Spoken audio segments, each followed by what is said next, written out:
Bismillahirrahmanirrahim. Assalamualaikum anak-anak, sihat semua ya.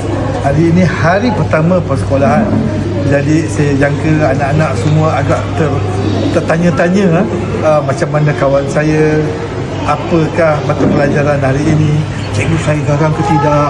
Itu yang semua akan tertanya.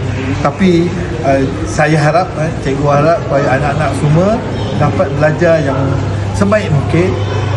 Ambillah ilmu apa yang diajar oleh cikgu guru-guru tadi, kerana niat kami cikgu adalah untuk menjadikan anak-anak lebih bersedia dengan dunia luar, lebih pandai daripada semalam, akan memperolehi kejayaan, akan pergi universiti. Itu yang penting. Tetapi dalam mencapai ini semua, saya harap anak-anak jagalah kawan-kawan, jagalah rakan-rakan kita di sekeliling, kerana dalam apa jua keadaan kawan-kawan kita akan jaga kita kalau kita jaga kawan-kawan. Kalau kita bersorok bermain dengan kawan-kawan, kawan-kawan akan bersorok main dengan kita. Itu yang penting.